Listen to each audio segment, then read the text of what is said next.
ഈ ലോകം മനുഷ്യന്റെ അധീനതയിലായിട്ട് എത്ര വർഷമായല്ലേ? ഇവിടുത്തെ നിയമങ്ങളും മറ്റുമെല്ലാം മനുഷ്യനുണ്ടാക്കിയതാണ്. എന്നാൽ ഈ സ്വതന്ത്രനായ മനുഷ്യന് പോകാൻ പറ്റാത്ത കുറച്ച് സ്ഥലങ്ങളുണ്ട് ഈ നമ്മുടെ ലോകത്ത്. അങ്ങനെ മനുഷ്യന് പോകാൻ പറ്റാത്ത സ്ഥലങ്ങളൊക്കെ ഭരിക്കുന്നത് പ്രകൃതിയാണ്. അവിടേക്ക് മനുഷ്യന് പ്രവേശനമില്ല. അവിടേക്ക് മനുഷ്യന് കയറാം, പക്ഷേ ജീവൻ കൊണ്ട് തിരിച്ചു വരിക എന്നുള്ളത് കുറച്ച് പ്രയാസമായിരിക്കും. ഇന്ന് നമുക്ക് മനുഷ്യന് പ്രവേശനാനുമതി ഇല്ലാത്ത അല്ലെങ്കിൽ ഏറ്റവും അപകടകരമായ 5 ദ്വീപുകൾ പരിചയപ്പെടാം. Number 5, snake island. ഇൽഹ ഡെ ക്വായ്മേഡ ഗ്രാൻഡെ എന്ന പേരുള്ള ഈ സ്നേക്ക് ഐലൻഡ് ബ്രസീലിന്റെ തീരത്താണ് സ്ഥിതി ചെയ്യുന്നത്. ഒരിക്കൽ മനുഷ്യൻ താമസിച്ചുകൊണ്ടിരുന്ന സ്ഥലമായിരുന്നു ഇത്. എന്നാൽ ഇന്ന് ഒരു മനുഷ്യൻ പോലും അവിടെ താമസിക്കുന്നില്ല. കാരണം ആ ദ്വീപ് മുഴുവൻ പാമ്പുകൾ കൊണ്ട് നിറഞ്ഞിരിക്കുകയാണ്. ഇപ്പോൾ നിങ്ങൾ അവിടെ പോയാൽ ജീവനോടെ തിരിച്ചു വരുമെന്ന് ഒരു ഉറപ്പ് പറയാൻ പറ്റില്ല. ഏതാണ്ട് 110 ഏക്കർ വിസ്തീർണമുള്ള ആ ഐലൻഡിൽ ലോകത്തിലെ എല്ലാത്തരം പാമ്പുകളുമുണ്ട്. ആയിരക്കണക്കിന് പാമ്പുകളാണ് ഇവിടെയുള്ളത്. കണക്ക് പ്രകാരം ഒരു സ്ക്വയർ മീറ്ററിൽ ഒരു പാമ്പ് വീതം എന്തായാലും ഉണ്ടാകും. അതും സാധാരണ പാമ്പുകളല്ല. സാധാരണയിൽ നിന്ന് 4-5 മടങ്ങ് വിഷമുള്ള വൈപ്പർ പാമ്പുകളാണ് ഇവിടെ കൂടുതലായി കാണപ്പെടുന്നത്. ഇത്രയും അധികം വിഷമുള്ള പാമ്പുകൾ കാരണം അവിടെ പോയവർ രക്ഷപ്പെടില്ല എന്നുറപ്പുള്ളതുകൊണ്ട് ബ്രസീലിയൻ ഗവൺമെന്റ് അവിടേക്കുള്ള യാത്ര പൂർണ്ണമായും നിരോധിച്ചിരിക്കുന്നത്. Number 4, gas mask island. ടോക്കിയോയുടെ സൗത്തായി ജപ്പാനീസ്യു ദ്വീപുകളിൽപ്പെട്ട ഒന്നാണ് ഈ മിയാക്കി ജിമൈ എന്ന ഗ്യാസ് ഐലൻഡ്. 2000 അവിടെ ഒരു വോൾക്കാനിക് ഇറപ്ഷൻ ഉണ്ടായി. അതിന്റെ ഭാഗമായി പല വിഷവാതകങ്ങൾ വ്യാപിക്കാൻ തുടങ്ങി. കൂടാതെ ധാരാളമായി ഉയർന്ന സൾഫറും അതും മനുഷ്യൻ താമസിക്കാൻ പറ്റാത്ത സ്ഥലമാക്കി മാറ്റി. ഏകദേശം 55 കിലോമീറ്റർ ചുറ്റളവിലുണ്ടായിരുന്ന ആ ദ്വീപിലെ 3600ഓളം ആളുകളെ അന്നവിടെ നിന്ന് മാറ്റുകയുണ്ടായി. 5 വർഷങ്ങൾക്ക് ശേഷം വളരെ കടുത്ത കരുതലോടുകൂടി ആളുകൾ ഇവിടേക്ക് തിരിച്ചു വരാൻ തുടങ്ങി. അവിടെ താമസിക്കുന്നവർ ജീവിതകാലം മുഴുവൻ മാസ്ക് ധരിക്കേണ്ട ആവശ്യമുണ്ട്. അല്ലാത്ത പക്ഷം ആ ഗ്യാസുകൾ അവരുടെ ഉള്ളിൽ പോയി പല ശ്വാസകോശ പ്രശ്നങ്ങളും ഉണ്ടാക്കും. ഇന്ന് വെറും 2775 ആളുകൾ മാത്രമേ അവിടെ താമസിക്കുന്നുള്ളൂ. അവരെല്ലാവരും ഇതുപോലത്തെ മാസ്കുകൾ ഉപയോഗിച്ചാണ് ജീവിക്കുന്നത്.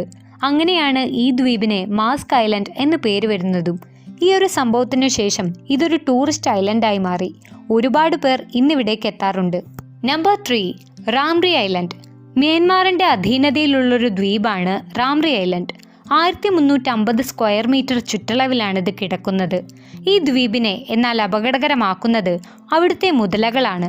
സാൾട്ട് വാട്ടർ ക്രോക്കഡൈൽസ് എന്നാണിവ അറിയപ്പെടുന്നത്. ആ ദ്വീപ് മുഴുവൻ ഇവയാണെന്ന് തന്നെ പറയാം. എന്നാൽ ഈ ദ്വീപ് പ്രസിദ്ധമാവുന്നത് ഈ കാരണം കൊണ്ടല്ല. 2ാം ലോക മഹായുദ്ധ കാലത്തുണ്ടായ ഒരു കൂട്ടക്കൊല കാരണമാണ്. ഇംഗ്ലണ്ടും ജപ്പാനും തമ്മിൽ യുദ്ധം നടക്കുന്ന കാലം. ബ്രിട്ടീഷ് സേനയെ വളയാൻ വേണ്ടി ജപ്പാനീസ് പട്ടാളക്കാർക്ക് ഈ റാംറി ദ്വീപിലേക്ക് എത്തേണ്ടി വന്നു. ആ പട്ടാളക്കാരാണ് കൂട്ടക്കൊലയ്ക്ക് വിധേയരായത്. അവരെയെല്ലാം കൊന്നത് അവിടുത്തെ ഈ സാൾട്ട് വാട്ടർ ക്രോക്കഡൈൽസ് ആണ്. ഏതാണ്ട് 400-ലധികം പട്ടാളക്കാരെ ഈ മുതലകളെന്ന് കടിച്ചു കയറി കൊന്നു എന്നാണ് പറയുന്നത്. വെറും 20 പേർ മാത്രമേ അന്ന് രക്ഷപ്പെട്ടുള്ളൂ. മൃഗങ്ങൾ കാരണം മനുഷ്യൻ സഹിച്ച ഏറ്റവും വലിയ ദുരന്തം എന്ന ഗിന്നസ് റെക്കോർഡ് 1945 നടന്ന ഈ സംഭവത്തിനാണ്. ഈ ഒരു സംഭവമാണ് ആ ദ്വീപിനെ ഭയാനകവും ഏറ്റവും അപകടകരമാക്കുന്നതും. Number 2, North Sentinel Island. Indian സമുദ്രത്തിന്റെ ബേ ഓഫ് ബംഗാളിൽ സ്ഥിതി ചെയ്യുന്ന ഒരു ദ്വീപാണ് നോർത്ത് സെന്റിനൽ ഐലൻഡ്. ലോകത്തിലെ ഒറ്റപ്പെട്ട സ്ഥലങ്ങളിൽ ഒന്നാണിത്. മാൻഹാറ്റൻ സിറ്റിയുടെ അത്രയും വലുപ്പം വരുന്ന ഈ ഐലൻഡ് വളരെ അപകടകരം പിടിച്ചതും കൂടിയാണ്. ആ ഐലൻഡിലെ ആദിവാസികളെ സെന്റിനീസ് എന്നാണ് വിളിക്കുന്നത്. ലോകത്തിലെ ഏറ്റവും അപകടകരമായ ആദിവാസി വിഭാഗമാണിവർ. ഇവർക്ക് ലോകത്തുള്ള മറ്റുള്ളവരുമായി യാതൊരു ബന്ധവുമില്ല. അങ്ങോട്ട് ചെല്ലുന്ന മനുഷ്യരെ ഇവർ കൊല്ലുകയാണ് ചെയ്യുന്നത്. പുറത്തുനിന്ന് വന്നവരെ ശത്രുക്കളായിട്ടാണ് ഇവർ കണക്കാക്കുന്നത്. 2006-ൽ ആ ദ്വീപിലേക്ക് കയറിച്ചെന്ന 2 മീൻപിടുത്തക്കാരെ അവർ കൊല്ലുകയുണ്ടായി. സെന്റിനീസുകളുമായി കോണ്ടാക്ട് നടത്തി എന്നാണ് പറയപ്പെടുന്നത്.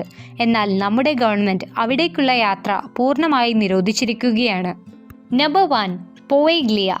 വെനീസിന്റെയും ലിഡോയുടെയും ഇടയ്ക്ക് സ്ഥിതി ചെയ്യുന്ന ചെറിയ 5 കോടിയിലധികം ആളുകളുടെ ജീവൻ ഇത്രയും കാലം കൊണ്ടെടുത്ത ലോകത്തിലെ ഏറ്റവും വലിയ മഹാമാരിയായിരുന്നു അത്. ഈ പ്ലേഗ് ബാധിച്ചവരെ ക്വാറന്റൈൻ ചെയ്ത സ്ഥലമായിരുന്നു ഇത്. ഏകദേശം 16 ലക്ഷത്തിലധികം ആളുകളുടെ അവസാനം നല്ലൊരു വീഡിയോ ആയിരുന്നുവെന്ന് വിശ്വസിക്കുന്നു.